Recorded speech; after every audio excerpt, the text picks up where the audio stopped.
Hi hello friends, എല്ലാവർക്കും വിക്രത്തിൻ്റെ വേദയുടെ ഇന്നത്തെ എപ്പിസോഡിലേക്ക് സ്വാഗതം. അപ്പോൾ മുത്തശ്ശിയും അച്ഛമ്മയും കൂടി സംസാരിച്ചുകൊണ്ടിരിക്കുകയാണ്. മുത്തശ്ശി പറയുന്നുണ്ട്, ഇങ്ങനെ ദൈവങ്ങളെയൊക്കെ നമ്മുടെ കാര്യത്തിന് വേണ്ടി ഉപയോഗിക്കുന്നത് തെറ്റായിട്ട് എനിക്ക് തോന്നുന്നുണ്ട്. അതുകൊണ്ട് വല്ല കുഴപ്പം പിന്നീട് ഉണ്ടാവുമോ എന്നൊക്കെ ചോദിക്കുന്നുണ്ട് കേട്ടോ. അപ്പം അച്ഛമ്മ പറയുന്നുണ്ട്, എന്ത് കുഴപ്പം? ഒരു കുഴപ്പം ഉണ്ടാവില്ല. നമ്മുടേതായ ആവശ്യത്തിന് വേറെ ഏതെങ്കിലും മനുഷ്യരെ ഉപയോഗിച്ചാലല്ലേ, അവരുടെ അനുവാദം ഇല്ലാതെ ഉപയോഗിച്ചാലേ പ്രശ്നമുള്ളൂ. ദൈവങ്ങൾക്ക് എന്ത് പ്രശ്നം? അതൊന്നും കുഴപ്പമില്ല. പിന്നെ നമ്മളൊരു നല്ല കാര്യത്തിന് വേണ്ടിയിട്ടല്ലേ ഉപയോഗിച്ചത്, അതുകൊണ്ട് ഒരു കുഴപ്പമില്ല. വേദിയും സുധാകരനും തമ്മിലുള്ള പ്രശ്നം, അടുപ്പം, ഒന്ന് ഒരകലുണ്ടായിരുന്നു അവർ തമ്മിൽ. അത് കൂട്ടാൻ വേണ്ടിയിട്ട് ഞാൻ അവരെ തറവാട്ടിൽ കൊണ്ടുപോയി പലതും ചെയ്യിച്ചു. ഇപ്പം അവർ തമ്മിൽ അങ്ങനെ പ്രശ്നങ്ങളോ ഒരു ചേർച്ച സംസാരമില്ലായ്മയോ ചേർച്ചക്കുറവൊന്നുമില്ല. അതുപോലെ വേദയും വേദയുടെ അച്ഛനും തമ്മിലുള്ള പ്രശ്നം തീർക്കാൻ വേണ്ടിയിട്ടാണ് ഞാൻ അന്ന് രണ്ട് കുടുംബങ്ങളും ചേർന്നിട്ടുള്ള കല്യാണം എന്നൊരു തീരുമാനത്തേക്ക് എത്തിയത്. പക്ഷെ അന്ന് ശങ്കരൻ വീണതുകൊണ്ട് അത് നടന്നില്ല. ഇപ്പൊ ഇതും ഞാൻ വേദയും വേദയുടെ അച്ഛനും തമ്മിലുള്ള അടുപ്പം ഒന്ന് ഊട്ടിയുറപ്പിക്കാൻ വേണ്ടിയിട്ട് ചെയ്തതാണ്. അത് ശരിയാവുന്ന തന്നെയാണ് എൻ്റെ വിശ്വാസം എന്ന് പറയാൻ കേട്ടോ. അപ്പൊ മുത്തശ്ശി പറയണം, എല്ലാം നമ്മൾ വിചാരിച്ച പോലെ നടക്കണം, വേദയും ശങ്കരനും പഴയ പോലെ ആവണം എന്നൊക്കെ പറയുന്നുണ്ട് കേട്ടോ. പിന്നെ പറയുന്നുണ്ട്, ഇത്രയൊക്കെ കണ്ടറിഞ്ഞ് ചെയ്യുന്ന സാവിത്രിക്ക് ഇതൊക്കെ കണ്ടറിഞ്ഞ് ചെയ്തിട്ട് നിങ്ങൾക്ക് എന്താണ് വിക്രത്തിന്റെ അച്ഛനും തമ്മിലുള്ള പ്രശ്നം തീർക്കാൻ പറ്റാഞ്ഞ് ചോദിക്കാൻ കേട്ടോ.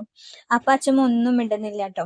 അങ്ങനെ ആലോചിച്ച് ജ്യൂസ് കുടിക്കാറുണ്ട്. അത്ര നേരം ജ്യൂസ് അവിടെ വെച്ചിട്ട് ഇങ്ങനെ ഒരു വിഷമത്തിൽ ഇങ്ങനെ ഇരിക്കുന്നുണ്ട് കേട്ടോ.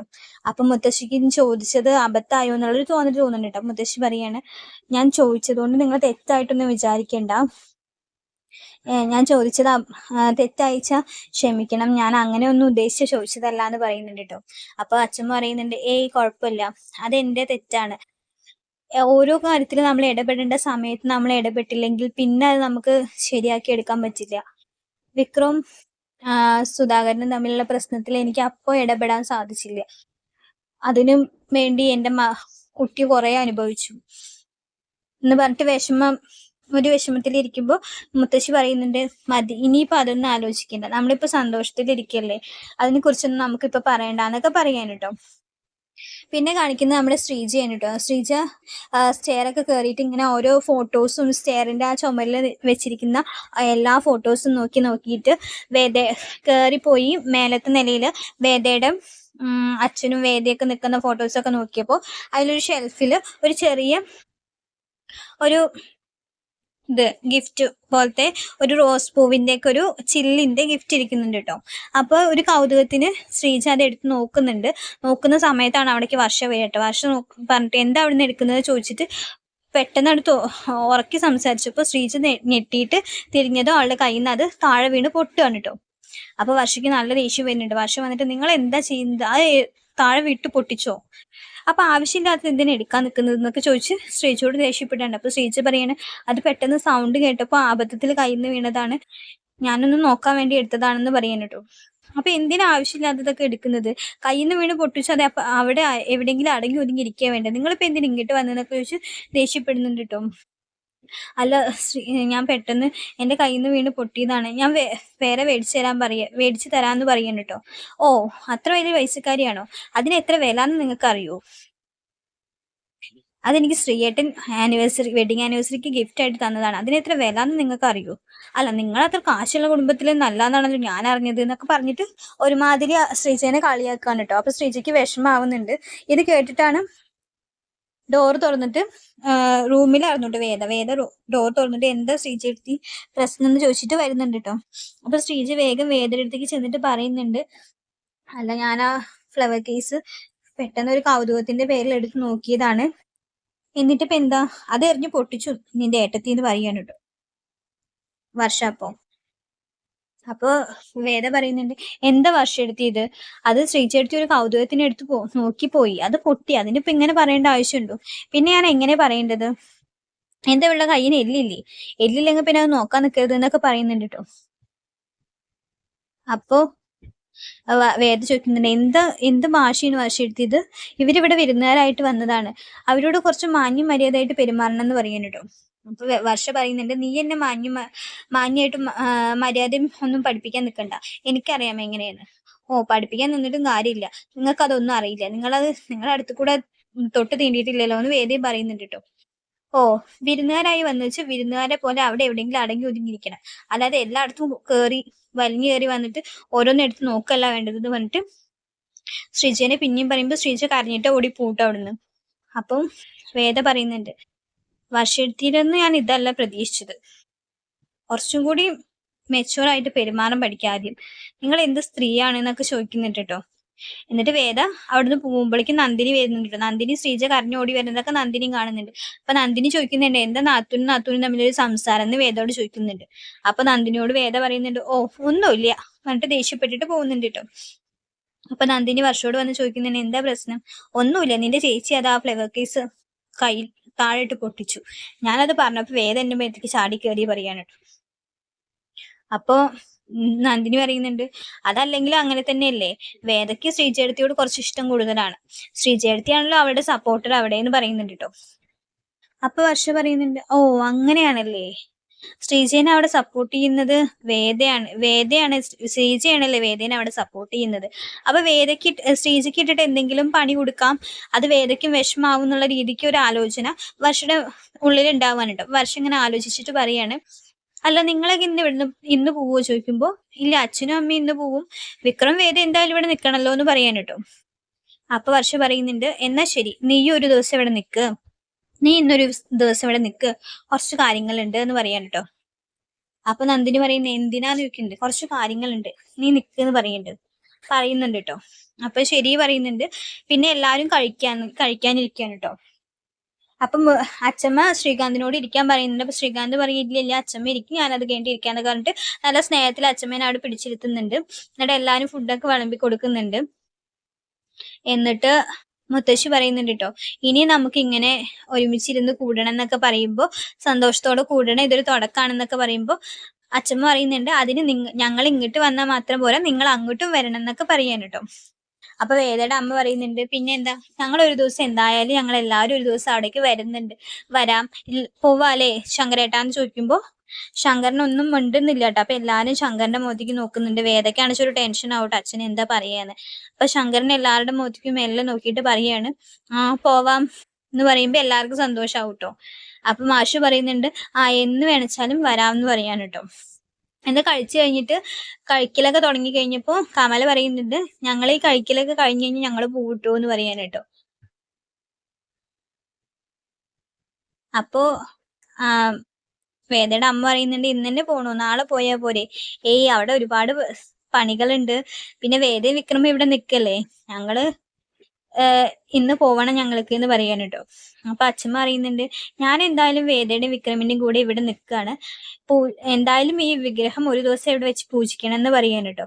അപ്പൊ വിക്രം പറയുന്നുണ്ട്, വിഗ്രഹം ഇവിടെ വെച്ചിട്ട് നാളെ വന്ന് മേടിക്കാം, നമുക്ക് ഇന്ന് പോവാന്നൊക്കെ പറയുന്നു കേട്ടോ. അപ്പൊ മുത്തശ്ശി പറയുന്നുണ്ട്, അത് പറ്റില്ല, ഇത്രത്തോളം ആയില്ലേ, ഇനി എന്തായാലും ഈ ഒരു ദിവസം ഇവിടെ നിന്നിട്ട് പോയാൽ മതി എന്നൊക്കെ പറയുന്നുണ്ട് കേട്ടോ. അപ്പൊ ഇതിന്റെ ഇടയിൽ നന്ദിനി പറയുന്നുണ്ട്, എന്നാ ഞാനും വേദയുടെ വീട്ടിൽ ഒരു ദിവസം നിൽക്കട്ടെ, അച്ഛമ്മയുടെ കൂടെ ഒരു ദിവസം നിന്നിട്ട് വരാമെന്ന് പറയാൻ കേട്ടോ. അപ്പോ കമല ചോദിക്കുന്നുണ്ട്, എന്തിനാ, അതിന്റെ ആവശ്യമില്ല എന്ന് പറയുന്നുണ്ട്. അച്ഛമ്മയും പറയുന്നുണ്ട്, ഞാൻ നാളെ ഇവരെയും കൊണ്ട് കുടുംബക്ഷേത്രത്തിൽ പോയി പൂജിച്ചിട്ട് പ്രാർത്ഥിച്ചിട്ട് വിഗ്രഹം വെച്ചിട്ട് വരാനാണ് നിൽക്കുന്നത് എന്ന് പറയാണ്. നീ എന്തിനാ നിൽക്കുന്നത് ചോദിക്കുന്നുണ്ട്. അല്ല, എനിക്ക് വേദയുടെ വീടൊക്കെ കണ്ടപ്പോ വേദയുടെ കൂടെ ഒരു ദിവസം നിക്കണം എന്ന് തോന്നിന്നൊക്കെ ഇവള് പറയുന്നുണ്ടോ. അപ്പൊ വേദ പറയുന്നുണ്ട്, അതിനെന്താ നന്ദിനി എടുത്ത് നിന്നോളൂ എന്ന് പറയാൻ കേട്ടോ. അപ്പൊ നന്ദിനിക്ക് സന്തോഷമാണ്. അപ്പൊ സന്തോഷമാവുന്നുണ്ട്. അപ്പൊ മാഷ് പറയുന്നുണ്ട്, അല്ല വിനായകനോടൊന്നും പറഞ്ഞിട്ടില്ല. ആ വിനയേട്ടനോട് ഞാൻ പറഞ്ഞോളാം നന്ദിനി പറയുന്നുണ്ട് കേട്ടോ. അപ്പൊ അങ്ങനെ നന്ദിനി അവിടെ നിൽക്കാൻ തീരുമാനിക്കുകയാണ്. ഇവരൊക്കെ ഭക്ഷണം കഴിക്കുമ്പോൾ വർഷയും ശ്രീകാന്തും മെല്ലെ അവിടെ നിന്ന് മുങ്ങുന്നുണ്ട്. അതൊക്കെ വേദ ശ്രദ്ധിക്കുന്നുണ്ട്. ഇവര് മെല്ലെ പോയതിനു ശേഷം നന്ദിനി അവരുടെ പുറകെ പോകുന്നുണ്ട്. അപ്പൊ ഇതൊക്കെ വേദ ശ്രദ്ധിക്കുന്നുണ്ട് കേട്ടോ. പിന്നെ കാണിക്കുന്നത് ശ്രീകാന്തും വർഷയും സംസാരിക്കുന്നതാണ്, എന്തോ പ്ലാൻ ചെയ്യുന്നത് പോലെ. എന്നിട്ട് ഇവര് നന്ദിനിനെ കാത്തു നിൽക്കാണ് കേട്ടോ. അപ്പൊ നന്ദിനി അപ്പോഴേക്കും അവിടേക്ക് വരുന്നുണ്ട്. എന്നിട്ട് ശ്രീകാന്ത് പറയുന്നുണ്ട് കേട്ടോ, വർഷ ഇത് റിസ്ക് പിടിച്ച പരിപാടിയാണ്, ഇത് വേണോന്ന് ചോദിക്കുന്നുണ്ട്. അപ്പൊ വർഷ പറയുന്നുണ്ട്, നിങ്ങൾ എന്റെ കൂടെ നിന്നാൽ മാത്രം മതി, ബാക്കി കാര്യങ്ങളൊക്കെ ഞാൻ നോക്കിക്കോളാന്ന് പറയുന്നുണ്ട്. അപ്പോഴേക്കും നന്ദിനി അങ്ങോട്ട് വരുന്നുണ്ട് കേട്ടോ. എന്നിട്ട് നന്ദിനി വരുന്നുണ്ട്. നന്ദിനി വരുമ്പോ എന്താ രണ്ട് കുടുംബങ്ങളായിട്ട് പെട്ടെന്ന് അടുക്കുമല്ലോ ഇങ്ങനെ പോയാന്ന് പറയാൻ കേട്ടോ. അപ്പോ നമ്മുടെ പ്ലാനിങ് ഒക്കെ നശിക്കില്ലോ എന്ന് പറയുമ്പോ അതൊന്നുമില്ല, നീയും നിന്റെ ഭർത്താവും ഞങ്ങളുടെ കൂടെ ഉണ്ടല്ലോ എന്തിനെന്ന് ഹർഷയും പറയുന്നുണ്ട് കേട്ടോ. എന്നിട്ട് എന്താ ചെയ്യേണ്ടത് എന്ന് നന്ദിനിയോട് പറയുന്നുണ്ട്. ഇന്ന് തന്നെ ഇത് നടത്തണം എന്ന്, ആരും അറിയാതെ നടത്തണം എന്നൊക്കെ പറയുന്നുണ്ട്. അപ്പൊ എന്താ പരിപാടി ചോദിക്കുമ്പോ ഇങ്ങനെയൊക്കെ പറയുമ്പോൾ നന്ദിനിക്ക് അത് പേടിയാവുന്നുണ്ട് ട്ടോ. നന്ദിനി പറയുന്നത് ഇത് കുറച്ച് ബുദ്ധിമുട്ടല്ലേ എന്ന് പറയുന്നുണ്ട്. അവള് ചെയ്യാൻ പറ്റില്ല എന്ന് പോലെ പറയുമ്പോൾ കുഴപ്പമില്ല, വർഷ പറയുന്നുണ്ട് കുഴപ്പമില്ല, ഇത്രയും കാലം ഞാനും ശ്രീയേട്ടനാണ് വർഷയ്ക്കും വേദയ്ക്കും എതിരായിരുന്നത് എന്ന് ഇവിടെ എല്ലാവർക്കും അറിയാം. പക്ഷെ അത് നീയും നിന്റെ ഭർത്താവും കൂടി ഉണ്ടായിരുന്നു ഞങ്ങളുടെ കൂടെ ഇതൊക്കെ ചെയ്യാന്ന് ആർക്കും അറിയണ്ടായിരുന്നില്ല. അതും കൂടി ഞങ്ങൾ പറയട്ടെ എന്ന് പറയുമ്പോൾ, ഒരു ഭീഷണിപ്പെടുത്തുന്ന പോലെ പറയുമ്പോൾ നന്ദിനി പറയും വേണ്ട, അതറിഞ്ഞ അച്ഛൻ എന്നെ കൊല്ലുന്ന് പറയാൻ കേട്ടോ. എന്നാ ഒന്നും ആലോചിക്കാതെ നീ ഇത് പോയി വേഗം ചെയ്യ, നമ്മുടെ അടുത്ത് അധികം സമയമില്ല എന്ന് പറയാൻ കേട്ടോ. അങ്ങനെ നന്ദിനി പേടിച്ച് പോവാണ് കേട്ടോ. പിന്നെ കാണിക്കുന്നത് ഇവരൊക്കെ ഇറങ്ങാനുണ്ട് പോവാൻ വേണ്ടിയിട്ട്. അപ്പൊ ശ്രീജയുടെ മുഖം വാടിയിരിക്കുന്നുണ്ട്. അപ്പൊ അച്ഛമ്മ ചോദിക്കുന്നുണ്ട് എന്ത് പറ്റി നിനക്ക്, എന്ത് നിന്റെ മുഖം വാടിയിട്ടുണ്ടെന്നൊക്കെ എടുത്തെടുത്ത് ചോദിക്കുന്നുണ്ട് കേട്ടോ. അപ്പൊ ശ്രീജ ഒന്നുമില്ല എന്ന് പറയുന്നുണ്ട് കേട്ടോ. എന്നിട്ട് എല്ലാവരും ഇറങ്ങുന്നുണ്ട്. ശ്രീജ നന്ദിനിയോട് പിന്നെയും ചോദിക്കുന്നുണ്ട്, നന്ദിനി നീ ഇല്ലല്ലോ എന്ന് ചോദിക്കുന്നുണ്ട് കേട്ടോ. അപ്പൊ നന്ദിനി പറയുന്നുണ്ട് ഇല്ല ചേച്ചി എടുത്ത് നാളെ വരാന്ന് പറയുന്നുണ്ട്. അങ്ങനെ എല്ലാവരും ഇറങ്ങുന്നുണ്ട് കേട്ടോ. എന്നിട്ട് പോവാൻ നേരം മാഷ് ഇങ്ങനെ പോ ഇറങ്ങി തിരിഞ്ഞിട്ട് പിന്നെ തിരിച്ച് നടന്നിട്ട് ഇങ്ങനെ എല്ലാരെയും നോക്കുന്നുണ്ട്. വിക്രമാണിച്ച് ആരുടെ മുഖത്തേക്ക് നോക്കാതെ തലതാഴ്ത്തി നിൽക്കുകയാണ് കേട്ടോ. അപ്പൊ വിക്രത്തിനെയാണ് മാഷ് നോക്കുന്നത്. എല്ലാരും വിക്രത്തിന്റെ മുഖത്തേക്ക് നോക്കുന്നുണ്ട് കേട്ടോ. എന്നിട്ട് പോട്ടെ വിക്രം എന്ന് മാഷ് പറഞ്ഞപ്പോ വിക്രം ആകെ ഞെട്ടാണ് കേട്ടോ. പെട്ടെന്ന് വിക്രമിന് സങ്കടമൊക്കെ വരുന്നുണ്ട്. സൗണ്ട് ഒന്നും വരുന്നില്ല കേട്ടോ. വിഷമം, സങ്കടവും അച്ഛൻ വീണ്ടും വിക്രം എന്ന് വിളിച്ചപ്പോൾ ഉള്ളതൊക്കെ ആയിട്ടും ഒന്ന് മോള് മാത്രമാണ് വിക്രം ചെയ്യുന്നുള്ളൂ കേട്ടോ. പക്ഷെ ആ ഒരു വിളിയില് എല്ലാവർക്കും സന്തോഷമാവുന്നുണ്ട് കേട്ടോ. വേദയ്ക്കും കമലയുടെ കണ്ണിലൊക്കെ വെള്ളം നിറയുന്നുണ്ട് കേട്ടോ. മാഷും നല്ല സന്തോഷത്തിലാണ് വിക്രത്തിനോട് യാത്ര പറഞ്ഞ് പോകുന്നത് കേട്ടോ. അങ്ങനെ എല്ലാവരോടും യാത്ര പറഞ്ഞ് വണ്ടി കയറാൻ പോകുന്ന മാഷിനെ തിരിച്ചു വിളിച്ചിട്ട് ശങ്കരൻ പറയുന്നുണ്ട്, മാഷിനെ അറിയാലോ, ഞാൻ എൻ്റെ മകൾക്ക് കണ്ടുവെച്ച അല്ലെങ്കിൽ ഞാൻ ആഗ്രഹിച്ചൊരു ജീവിതമല്ല അവൾക്ക് കിട്ടിയത്, അത് മാഷിന് മനസ്സിലാവുമല്ലോ എന്ന് പറയണം. മാഷ് എന്ന് പറയുന്നുണ്ട്. പക്ഷെ അതിന്റെ പേരിൽ ഞാൻ മാഷിനെ വേദനിപ്പിച്ചിട്ടുണ്ടെങ്കിൽ അതിന് ഞാൻ മാപ്പ് പറയാണ്, ഒന്നും മനസ്സിൽ വെക്കരുത് എന്ന് മാഷിന്റെ തോളിൽ കൈവച്ചിട്ട് ശങ്കരനാരായണൻ പറയാണ് കേട്ടോ. അപ്പൊ തന്നെ മാഷിന് പകുതി സമാധാനമാവുന്നുണ്ട്, സന്തോഷമാവുന്നുണ്ട് കേട്ടോ. മാഷ് പറയുന്നുണ്ട് ശരി പറഞ്ഞിട്ട് പോട്ടെ, ഇനി യാത്രയില്ല എന്ന് പറഞ്ഞിട്ട് പോവാണ് കേട്ടോ. അപ്പൊ ഒക്കെ ഒന്ന് കലങ്ങി തെളിഞ്ഞ് മഞ്ഞുരുകുന്ന പോലെ ആയിട്ടുണ്ട്, ഒക്കെ പ്രശ്നങ്ങളൊക്കെ തീർന്നിട്ട് കേട്ടോ. അങ്ങനെ അവരൊക്കെ പോകുന്നുണ്ട്. ശങ്കരനാരായണൻ കയറി പോകുന്നുണ്ട്. എല്ലാരും പോയി വേദയും വിക്രമും മാത്രം നിൽക്കണം കേട്ടോ. അപ്പൊ വേദ പറയുന്നുണ്ട്, ഇപ്പൊ ഞാൻ അന്ന് അനുഭവിച്ചതിന്റെ മാനസികാവസ്ഥ വിക്രമിന് മനസ്സിലാവുന്നുണ്ടാവുമല്ലോ. ആരാലും സ്വീകരിക്കപ്പെടാനില്ലാതെ ഞാൻ അന്ന് ആ വീട്ടിൽ ആദ്യമായിട്ട് വന്ന് കയറിയ ദിവസം വിക്രത്തിന് ഓർമ്മ ഉണ്ടോ എന്ന് ചോദിക്കുകയാണ് കേട്ടോ. ഇപ്പൊ നിങ്ങൾ ഇങ്ങനെ ഇവിടെ നിൽക്കുമ്പോ നിങ്ങൾക്ക് അത് മനസ്സിലാവുന്നുണ്ടാവില്ലേ എന്ന് ചോദിക്കുന്നുണ്ട്. അപ്പൊ വിക്രം പറയാണ്, പകരം വീട്ടിലാണല്ലേ എന്ന് പറയുന്നുണ്ട്. അപ്പൊ വേദ പറയുന്നുണ്ട്, പകരം വീട്ടിലല്ല, നിങ്ങൾക്ക് അങ്ങനെയല്ലല്ലോ, നിങ്ങളെ സ്വീകരിക്കാനും മനസ്സിലാക്കാനും ഇവിടെ ഒരുപാട് പേരുണ്ട്. പക്ഷെ എന്റെ അവസ്ഥ അന്ന് അതായിരുന്നില്ല, നിങ്ങൾക്കിപ്പോ മനസ്സിലാവുന്നുണ്ടാവും എന്നേ ഞാൻ പറഞ്ഞുള്ളൂ, അല്ലാതെ നിങ്ങളെ പ്രതികാരം ചെയ്യാനൊന്നുമല്ല ഞാൻ ഇങ്ങോട്ട് കൂട്ടിക്കൊണ്ടു വന്നത് എന്ന് പറയാൻ കേട്ടോ. എന്നിട്ട് വേദ എന്തായാലും വായോ പറഞ്ഞിട്ട് വിളിക്കുന്നുണ്ട് കേട്ടോ. എന്നിട്ട് വേദ അകത്തേക്ക് കയറി പോകുന്നുണ്ട്. പിന്നെ വിക്രം ഇങ്ങനെ ആലോചിച്ച് നിൽക്കുന്നുണ്ട് കേട്ടോ. പിന്നെ കാണിക്കുന്നത് വിശ്വനെയാണ്. വിശ്വൻ വീട്ടിലേക്ക് വരുന്നുണ്ട്. അപ്പൊ മാഷിന്റെ സഞ്ചി എടുത്തിട്ട് പുറത്തേക്ക് പോവാണ്. അപ്പൊ അച്ഛൻ വന്നോ എന്നൊക്കെ ചോദിക്കുന്നുണ്ട്. എന്നിട്ട് അമ്മേനെ അന്വേഷിക്കുന്നുണ്ട്. അപ്പം അച്ഛൻ പറയുന്നുണ്ട് അമ്മ മൈഗ്രെയിൻ ആയിട്ട് കിടക്കുകയാണ് എന്നൊക്കെ പറഞ്ഞിട്ട് അകത്തേക്ക് പോകുന്നുണ്ട് കേട്ടോ. അങ്ങനെ വേഷമൊക്കെ മാറുമ്പോൾ ശ്രീജയോട് ഇങ്ങനെ വിഷയം ചോദിക്കുന്നുണ്ട്. പക്ഷെ ശ്രീജ ഒന്നും മിണ്ടുന്നില്ല. ശ്രീജ ഇരുന്ന് കരയാണ് കേട്ടോ മറിഞ്ഞിരുന്നിട്ട്. പിന്നെ അടുത്ത് വന്നിരുന്നിട്ട് നോക്കുമ്പോഴാണ് ശ്രീജ കരയാന്നുള്ളത് വിഷയന് മനസ്സിലാവുക. അപ്പൊ എന്ത് പറ്റിയെന്ന് ചോദിക്കുന്ന അവിടെയാണ് ഇന്നത്തെ എപ്പിസോഡ് കഴിയുന്നത്. അപ്പൊ വീഡിയോ ഇഷ്ടമായി കഴിഞ്ഞാൽ എല്ലാവരും ലൈക്ക് ചെയ്യണം, സബ്സ്ക്രൈബ് ചെയ്യണം. താങ്ക്